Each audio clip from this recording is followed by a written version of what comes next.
Hello and welcome to another Doctor's Assistant 1 video. Today I'm doing a video on the film, or on my thoughts on the film Spider-Man Into the Spider-Verse. It's the 27th of June 2023. I a bit ago watched, a few weeks ago, or earlier this month even, or mid-June, watched Across the Spider-Verse Part 1, so I just thought, seeing as a few days before that I rewatched this film, even though I end up rewatching it every couple of months anyway, it's definitely in my top 5 films of all time, favourite films of all time. I've forgotten what the other thing I was going to say now was.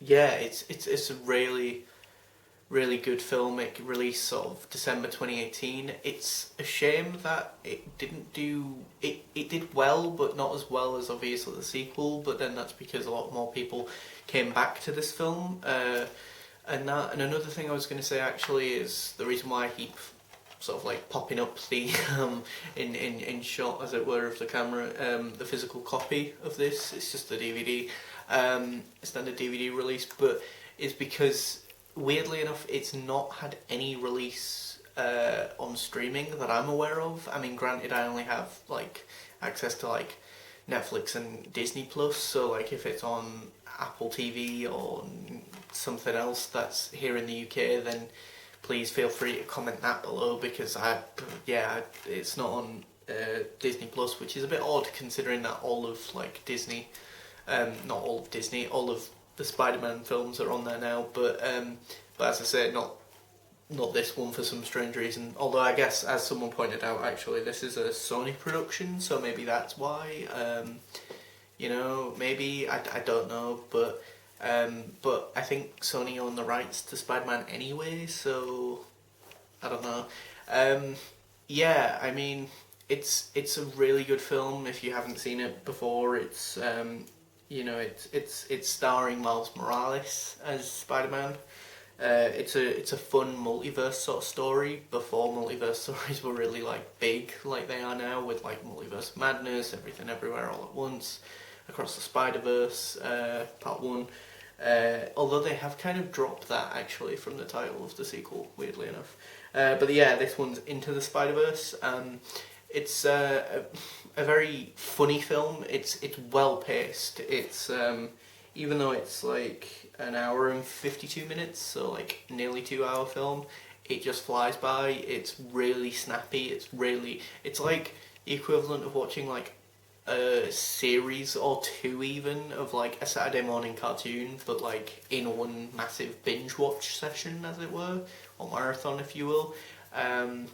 But yeah, I mean, the performances from the main cast are just rock solid, and obviously the artwork of the sort of pop art, sort of cel shaded, sort of comic book sort of inspired art is just phenomenal, is next level, to the point where like they're doing a lot more like stuff like this. Like if you look at the trailer for the new TMNT, Teenage Mutant Ninja Turtles sort of trailer, that's very sort of cel shaded sort of comic book inspired sort of animation, which is sort of inspired by Into the Spider-Verse and Across the Spider-Verse and that.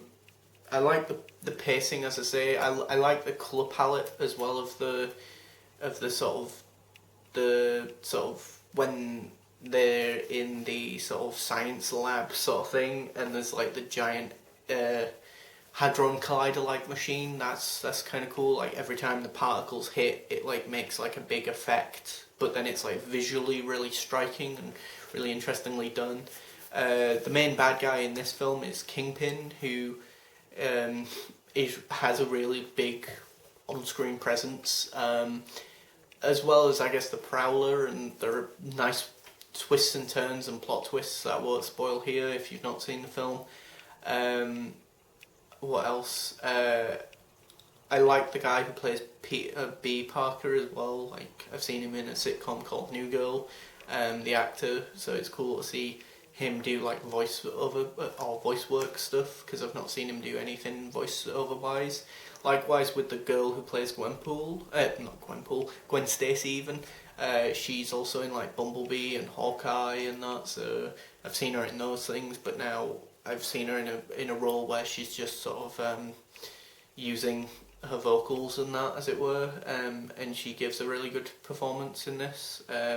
As I say, a lot of the jokes really just sort of land, and even if they don't, they're sort of really quickly paced, or they're sort of interjected and woven into the action and that. So it's like, if the action isn't hitting for you, hopefully a joke lands. If a joke doesn't, vice versa, the action will sort of work, hopefully.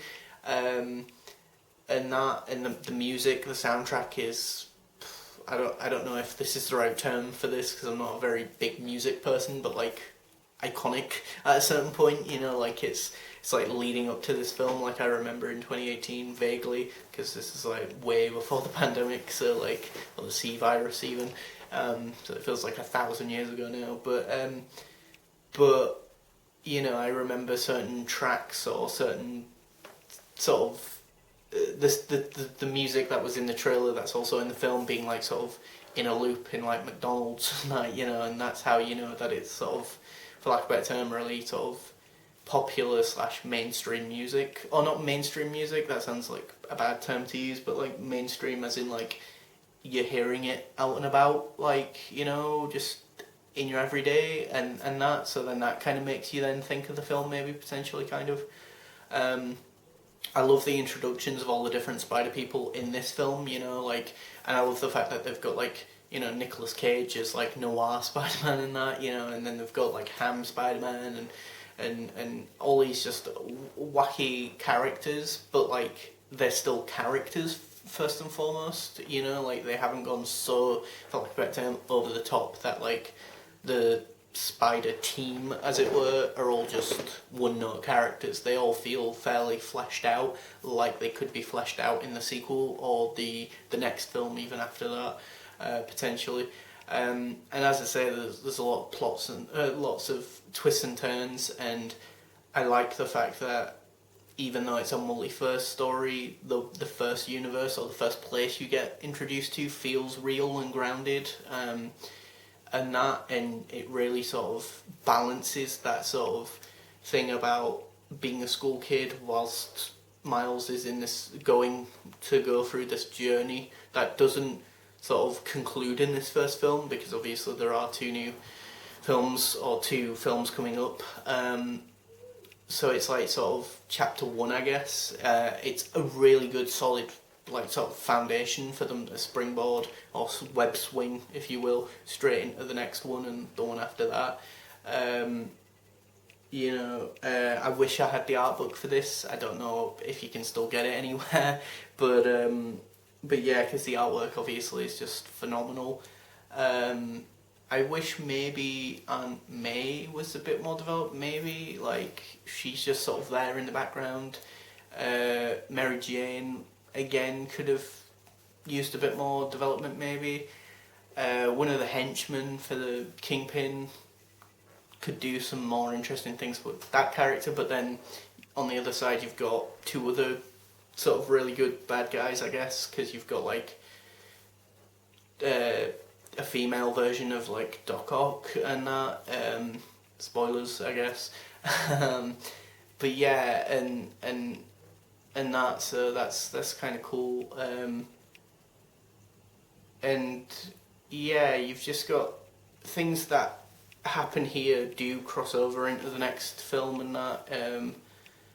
And yeah, I mean, there are some things that aren't in the next film that are in this, and vice versa. There are some things that cross over into the next one, so you know, even if you just watch the sequel and then go back to this, hopefully you won't get too confused, or vice versa. Obviously, if you've seen the first one, they kind of ease you into the next one, you know, and they're really good at like sort of, well, let's take, here we go again sort of thing, let's take it from the top everyone, you know, and then they put down the like comic book, and then you've got all the little comic book panels, and you know they kind of go over the basics of I was bit by a spider and blah blah blah blah blah, and you know so and so died and then I became Spider-Man, and you know because again there's a few other versions of the same character.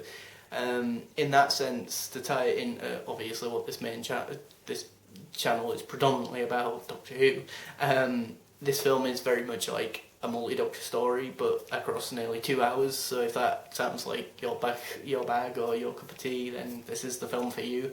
As I say, I think this is easily in my like top 10, top 5 favourite films of all time. You know, from the soundtrack to the acting to the cinematography, well not even cinematography, but the animation style, it's so slick, it's so stylized, it's so personalized, it feels like it's come from a comic book, you know, and not like a Spider-Man comic book or graphic novel or whatever, you know, like it just feels like what I wish we got when I was younger, but the fact that it's even been made in the first place is amazing. And I think again the two people like who made this film also did Lego Movie, and I think I just feel like they're the type of people who understand like retro / sort of 80s, 90s, like maybe even early 2000s sort of like, but 90s, early 2000s sort of like cartoons, like Saturday morning cartoons or Cartoon Network. Like they come across like people who used to watch that network / channel maybe, or like appreciate animation on YouTube or on the internet even as an art style, as a medium to tell stories. You know, they come across like people who are inspired by like things like Samurai Jack, or like, you know, inspired by, you know, maybe even Studio Ghibli, or like just the art form. It is an art form to them, you know. They're not the type of people who come across in interviews like they think, oh well, we wish we were just directing live action stuff because this stuff isn't proper cinema, you know, or whatever, or they're, you know, getting projects that other directors and other creatives would just pass on, or just sort of do it but for the paycheck. But these people come across, I don't know them, but come across at least in interviews and that like they're passionate about these projects, which is always a plus.